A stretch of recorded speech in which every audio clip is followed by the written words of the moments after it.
हाँ, homework try किया, एक भी नहीं बना तो तुम बेवकूफ हो फिर। ऐसा हो ही नहीं सकता एक भी ना बने, तुम पढ़ाई ही नहीं कर रहे हो। सीधी सी बात यह है। ठीक है, तुम पढ़ाई ही नहीं कर रहे हो बेटा, तुम पढ़ाई ही नहीं कर रहे हो। अगर तुमसे एक भी क्वेश्चन नहीं बन रहा तो पढ़ाई करो भाई, क्लास इलस्ट्रेशन दोबारा करके देखो, ज्यादा एनसीईआरटी सॉल्व करके देखो। इसका मतलब तुम बिल्कुल ही खड्डा खोद के बैठे हो, तुम 12वीं पास होने लायक भी नहीं हो, पता नहीं 12वीं कैसे पास हो गई। तो आपको क्या करना पड़ेगा, आपको पढ़ाई करनी पड़ेगी, सीधी सी बात है भाई, है ना।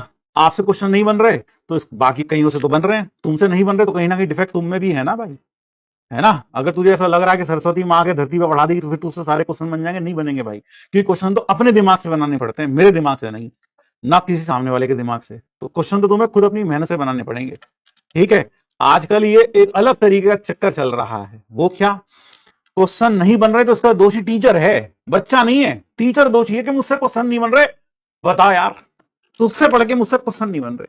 भाई क्वेश्चन तो तुम्हें खुद बनाने पड़ेंगे, उसमें तुम्हारा दिमाग लगता है, मेरा दिमाग नहीं लगे उसमें, तुम्हारा दिमाग लगता है। तेरे पास दिमाग तू लगा ही नहीं सही डायरेक्शन में, तो क्या करेंगे फिर।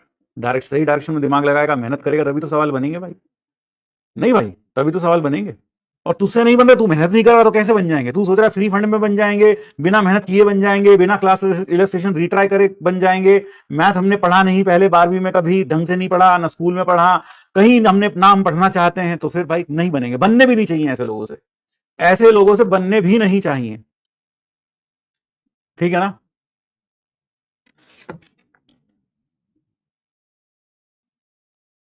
भाई मैं तो ये कह सकता हूं, मान लो 10 सवाल दिए, आपसे 5 बन गए, ठीक है, लेकिन कोई कहे मुझसे एक भी नहीं बना, तो भाई तू मेहनत नहीं कर रहा, तू सिर्फ सूडो तैयारी कर रहा है और कुछ नहीं कर रहा, जैसा भी किसी ने कहा ना। हाँ, सूडो तैयारी कर रहा है तू, सूडो। क्लास इलस्ट्रेशन कैसे करे, पेन से करेगा, बैठ के कॉपी पेन पे टाइम निकाल के, और कैसे करेगा।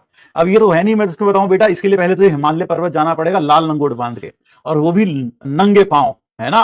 और दाढ़ी नहीं बनानी 7 दिन तक, और बाल नहीं कटाने 1 महीने तक, है। ऐसे थोड़ी कोई विधि है कि कैसे करें क्लास इलस्ट्रेशन। बेटा इसके लिए पहले हिमालय पर्वत जाना पड़ता है, वहां पर एक ऐसी चोटी ढूंढनी पड़ती है जिसकी हाइट कम से कम सी लेवल से 8,000 फुट हो, ऐसी कोई हमें ढूंढनी पड़ेगी पहाड़ी। वहां पर जाकर हमें उसके सबसे ऊपर चोटी पर, ध्यान रखें, उस पूरी ऊपर चोटी पर एक भी पेड़ नहीं होना चाहिए, ऐसी ही हमें पर्वत ढूंढना है।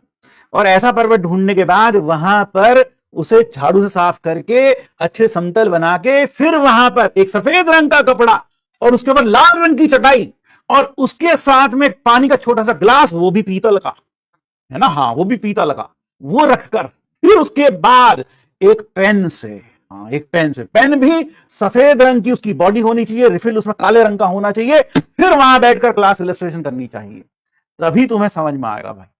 क्लियर है भाई, तभी समझ में आएगा, तभी समझ में आएगा।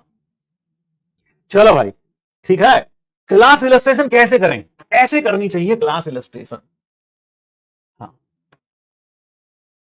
तो मम्मी पूछेगी बेटा कहां जा रहे हो, कहां जा रही हो, मम्मी मैं जरा हिमालय पर्वत पे जा रहा हूँ, लंगोट जरा लंगोट सिलवा देती मम्मी एक। हाँ क्लास इलस्ट्रेशन करनी है। अब कैसे करेगा, सीधी सी बात है, घर बैठ के करेगा, और कैसे करेगा। हाँ? कह रहा सर क्लास इलस्ट्रेशन काफी में करें, नहीं बेटा बेलपत्र पे करनी है, बेलपत्र पे। आगे बढ़ते हैं, टेंजेंट टू सर का, भाई कैसे कैसे घोचू भरे पड़े यहाँ पे, है भाई, कैसे कैसे घोचू भरे पड़े हैं भाई। हाँ, ठीक है।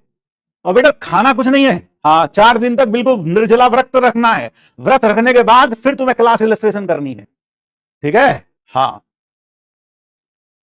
हाँ बिल्कुल बेटा, लंगोट बांधकर दिन रात पूरा वही रहना है। ठीक है। आगे बढ़ते हैं भाई, टेंजेंट टू सर